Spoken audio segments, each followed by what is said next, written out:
오늘도 찾아왔다. 우리가 몰랐던 강원도 이야기. 이번 이야기는 강원도의 신기한 장소를 함께 알아보는 시간을 준비했다. 살짝 스포를 해보자면 도깨비라던가 파란 물이라던가 공중부양이라던가 우잉? 어떠신가 궁금해서 미치겠지? 그럼 각설하고 지금부터 함께 알아보자고. 렛츠고! 내리막 도호루를 거꾸로 거슬러 오르는 화천 도깨비도로. 흔히들 제주도에 가면 도깨비 도로가 있다는 사실은 잘 알고 있을 텐데 혹시 이 도깨비 도로가 강원도 화천에도 존재한다면 믿을 수 있으신가? 그런데 이것이 실제로 일어났다? 강원도 화천군 최전방에 있는 화천읍 동촌 1, 2 호흥곡의 정상 인근의 내리막인데 차가 뒤로 가는 신비의 도로가 있다. 신비의 도로 종점에서 시작점까지 차로 운행을 하다 보면 분명 내리막을 따라 운행을 하게 되는데 신비의 도로 시작점에서 차량을 중립으로 놓으면 헐, 차가 뒤로 올라간다는 것이다. 사실 주변 여건 때문에 생기는 착시현상으로 오르막길이 내리막으로 보이는 것인데 안전에 유의해서 직접 경험해보는 것을 추천합니다. 지그재그로 달리는 열차, 삼척 스위치백 트레인. 열차가 지그재그로 달린다면 여러분은 어떨 것 같은가? 멀미가 나겠... 보통 우리가 알고 있는 열차는 직선으로 달리기 마련인데 강원도 삼척에는 지그재그로 달리는 열차가 있다고 한다. 이는 다름 아닌 스위치백 구간에 대한 이야기인데 경사가 가파른 험준한 산악지대에서 고저차를 극복하기 위해서 만든 갈지자 형태의 기찻길인 것이다. 열차는 이 길을 따라서 전진과 후진을 반복하며 험준한 산길을 오르내렸다고 한다. 국내에는 과거 태백산맥을 넘고자 흥전역과 나안정역 한 1.5km 구간에 스위치백 철도를 설치했었는데 2012년 소란터널이 완공되며 역사 속으로 사라졌다. 지금은 하이원 추추파크에서 스위치백 트레인을 체험해 볼 수 있으니 한번 체험해 보시길. 나 지금 떠있니? 오대산 공중부양 바위.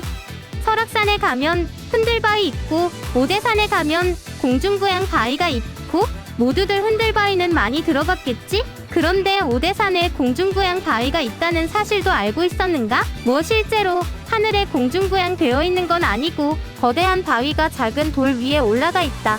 이게 뭐가 신기하냐고? 아니지. 2m 크기를 훌쩍 넘는 바위가 산 중턱에 작은 돌들 위에 있다면 이건 이야기가 달라지지. 인간이 옮길 수 없을 뿐더러 중장비, 헬기로도 이 위치로는 그렇게 큰 돌을 옮길 수 없다고 해. 그렇다면 도대체 어떻게 이렇게 큰 바위가 이 위치에 있을 수 있었을까? 전설에 의하면 오대산의 신선이 가지고 놀던 공깃돌이라는 이야기도 있는데 형태상으로는 고인돌의 형태를 띠고 있다는 의견도 있어. 하지만 고인돌은 밑에 시신을 매장해야 하는데 이 공중부양 바위 밑은 흙이 아닌 안반이라 이 또한 틀렸다고 하지. 학자들의 의견으로는 풍화작용으로 인해 생긴 토르라는 지형이라고 보인다는데 자연이 빚어낸 세월의 힘을 느껴볼 수 있지. 에메랄드빈 물빛을 보아라. 삼척 미인폭포.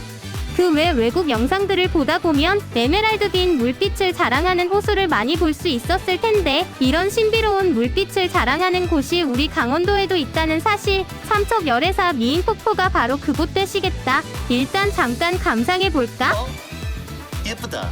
믿어지시는가? 저세상 물빛 바이브. 미인폭포의 물빛색은 석회석에서 녹아 나온 석회질 성분 때문에 이렇게 파란 에메랄드빛 색을 자랑한다고. 자, 다들 바로 카메라 켜시고 SNS 업로드 갓. 이러한 미인폭포에는 차별한 남편을 못 잊어 파란 치마를 입고 출신한 미인에 대한 슬픈 전설이 있어. 이러한 신비로운 전설과 더 신비로운 풍경을 직접 두 눈에 담아보시기. 지금까지 강원도의 신기한 스팟에 대해 알아보았는데 어때? 한번 찾아볼 마음이 좀 생기시는가? 사랑하는 가족, 친구, 연인과 손잡고 우리 강원도의 신비롭고 재미있는 구석구석 탐방 여행을 해보는 것도 완전 강추해. 자연과 사람, 우연과 기적이 만들어낸 강원의 신기한 장소들. 혹시 더 신기한 장소나 이야기가 있다면 댓글로 함께 이야기 나눠보자고. 그럼 다음 이 시간에 다시 돌아온다. 끝.